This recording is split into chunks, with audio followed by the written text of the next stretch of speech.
These playoffs have been wild. We've seen title favorites decimated by injuries, star-level players collapse on the biggest stage, both one seeds knocked out before the conference finals, young players ascend to undeniable superstar status, and historically impoverished franchises accomplish what they haven't been able to sniff in decades. It feels like nearly every game and series has been filled with twists and turns.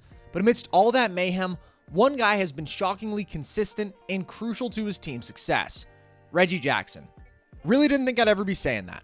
Jackson has always been talented, but he's also at times been frustratingly ball dominant and inefficient as a scorer, and he spent most of his career up to this point on wildly mediocre and thoroughly unpleasant to watch Detroit teams. So it's wild to see that now he's averaging better than 17 points per game on 51, 42, 92 shooting splits in these playoffs for a Clippers team that has reached their first Western Conference Finals ever without Kawhi Leonard. That production alone is outstanding. But Jackson hasn't just been really good in a simple role or on a fluky hot shooting streak. He has stepped up to play a desperately needed part on this team that nobody else on the roster could have, operating as a tremendous secondary creator alongside Paul George. To understand why Reggie has been so essential, we need to first understand how the Clippers' very strange offense runs. This season, LA manufactured a top 3 offense in basketball predicated on a very simple structure. Kawhi Leonard and Paul George would either isolate or run pick and roll, and a variety of shooters, including whichever member of the star duo didn't have the ball at that instant, would stand around and either watch the star get their own shot or be ready to knock down a 3 off the catch in a moment's notice. The Clippers had no traditional point guard. Their 2-star wings filled that role by proxy, handling every possession on their own, and it worked thanks to their much improved playmaking, as both guys averaged career-high assists per game and were more than capable of finding open shooters. Still, to make this whole thing work, the Clippers needed outstanding shooters who could make defenses pay for collapsing onto their star guys. And luckily, they had a ton of them. The Clips shot better than 41% from deep on the season, the 4th best mark ever, and had 9 players who shot 39% or better from 3. As a group, this crew of catch-and-shoot specialists, including Marcus Morris, Nick Batum, Pat Bev, and Luke Kennard, also led the league in spot-up points per game, maximizing the value of the construction of their team. The thing is, none of these guys ever did all that much else, save an occasional Marcus Morris post-up, which nobody really likes. They pretty much just stood around and knocked down open shots. It could be weird to watch at times, formulaic and repetitive, but it also worked really, really well. When the playoffs came around, the Clippers pretty much kept the same thing going with great success. PG and Kawhi kept doing their thing, sitting as the only 2 players to rank among the top 20 postseason per game scorers out of the pick and roll, isolation, and spot up, again sticking to their 3 bread and butter play types, while the Clippers as a whole have shot 40% from 3 this postseason and averaged a whopping 36 points per game off of spot up jumpers, far outpacing the rest of the league on league best efficiency while producing 5 of the NBA's top 17 spot up scores in the playoffs. Honestly, they've leaned even further into their identity than ever before in these playoffs by playing heavy small ball minutes with 5 shooters on the floor at once, a tactic that was critical to their dismantling of the Jazz, as they were able to mitigate Rudy Gobert's massive interior defensive impact by producing elite offense without even having to enter the paint and forcing Gobert to respect a shooter at all times. So that's how the Clippers' offense has worked all year. PG and Kawhi get buckets in the same couple of ways and feed great shooters who don't really do anything other than knock down those open shots. Throughout it all, Jackson was an exceptional cog in this machine. Once a spotty shooter a few years ago, he knocked down better than 43% of his triples in the regular season and has hit 46% of his 4+ catch-and-shoot threes per game in these playoffs. But despite all this success, there was one question I just couldn't shake from my mind in regards to the Clippers. Who is their third difference maker? The reason this stuck with me is pretty simple. In the playoffs, you need to have a variety of counters. Guys you can turn to make good decisions and get their own shot. Guys who can impact the game in multiple ways. Not just straight up catch and shooters who freak out if they have to do anything else. And I worried about if, with their currently constructed roster, the Clips had that guy. If they would have answers if one of their 2 stars was off, if they could trust anybody to find a way to impact the game on an off shooting night from deep, or if they would simply freeze up and die. And this is where Jackson has made his mark as compared to his teammates. Because all those guys can knock down an open shot, but none of them can create one like Jackson. Reggie's been great there throughout these whole playoffs, but when Kawhi got hurt in Game 4 against Utah, it became clear that the Clippers desperately needed another creator. The offense just wouldn't be able to flow at the same elite level with only one respectable creator on the floor in PG.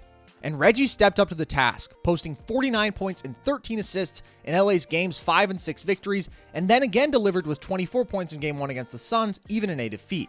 So how is this guy, who averaged 10 points a game this year, who was discarded by the Pistons and could barely get on the floor last year, managed to pull this off? Well, Jackson has found this success on the back of primarily two weapons, his pure shooting and his blazing quickness. This pairing of abilities leads Reggie to a lot of pretty easy buckets. Don't close out quickly enough, he'll punish you with the shot off the catch, close out too hard, and he'll blow right by you. But it's not just straight line drives where Reggie abuses defenders with his speed. Far from it. He also has a nasty handle featuring everything you could ask for. Effective hesitations, a clean and out dribble, and an explosive cross that allows him to quickly change directions and explode to the cup like that. He may not bob and weave once he gets a screen like some other elite ball handlers, but he unmistakably plays at his own pace, and his 0 to 100 time is lightning fast, making him a tremendously tough cover out of the pick and roll, where he's ranked in the 86th percentile in these playoffs. Once he gets into the lane, Reggie has a variety of options. He can stop and hit a floater, which he's converted 75% of in these playoffs, or get all the way to the rim, where he shot 80% and has demonstrated impressive ball and body control, ambidexterity, and the ability to finish against length and at very difficult angles. And when I say finish against length, I mean often against Rudy Gobert. Jackson attacked him fearlessly, even if he didn't always have a step on him, and miraculously found a way to put the ball on the hoop more often than not when going up against Gobert. This ability to get into the paint easily also generates the majority of Jackson's playmaking value. As a longtime point guard, he can make some anticipatory reads, but Jackson's never been a pass-first guy. However, he can be deadly in drive and kick situations, where he repeatedly assassinated the Jazz in Game 6, drawing help and then finding open shooters, which there is always plenty of in LA. Terrence Mann, who scored a ridiculous 39 in that closeout victory, can thank Reggie for a couple of automatic looks in the corner that made his career night a bit easier. The Clippers needed a second guy who could do that for his teammates, and they found one in Reggie Jackson. That quickness makes Reggie's game go, but his handle, skill as a shooter, and absurd confidence makes him a deadly one-on-one scorer outside the paint too.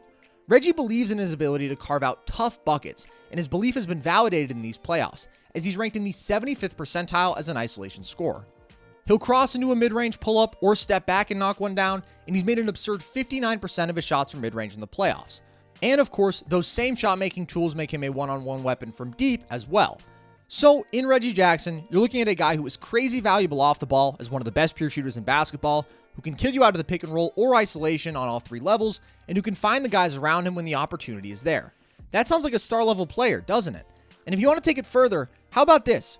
Reggie has turned the ball over just 1.4 times per game in these playoffs, the fourth best mark of the 31 players who have scored as many points per game as him. His true shooting percentage of 66.1 is the third best of all players this postseason who have matched his usage rate, behind just Kawhi Leonard and James Harden. And the Clippers have been a whopping 14.4 points per 100 better with him on the floor, and have posted an elite plus 11.5 net rating when he's out there, the third best mark on the team behind just Nick Batum and Terrence Mann. He's been uber efficient, versatile offensively, and his team's been way better when he plays. He's currently the second best player on a team in the Western Conference Finals that desperately needed another creator. All in all, Jackson has, yet again, exemplified the value of pure shot making.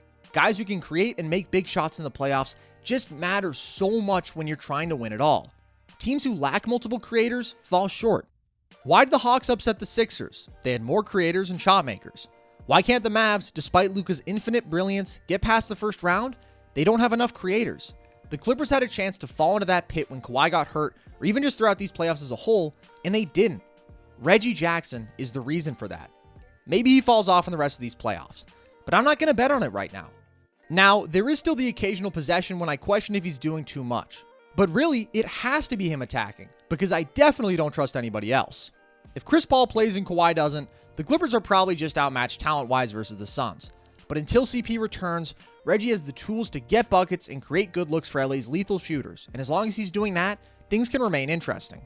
He may never play quite at this level again, but if the Clippers intend to contend long-term, I would recommend bringing him back in free agency for a tad more than the $2.3 million he earned this year.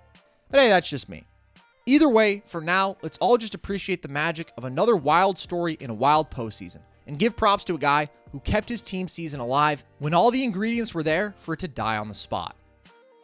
To those of you who have made it this far, thank you so much for watching as always. I hope you've enjoyed. If you have, stick around here on our YouTube channel. You can see that we post our full podcasts here. We do 2 shows a week right now on the NBA as we get deeper and deeper into these remarkable playoffs. You can also see that we do video breakdown stuff primarily on the NBA, Most recently, I did a video on the making of a dominant playoff performer and why Donovan Mitchell so consistently elevates his game in the postseason. You can go and check that out. You can find our podcast on Apple, Spotify as well, and I will link it in both of those forums in the description. And you can also follow us on Twitter at nerd_sesh or on Instagram and TikTok at Nerd Sesh to keep posted with what we're doing on social media. With that, as always, guys, thanks so much for watching. Hope you've enjoyed.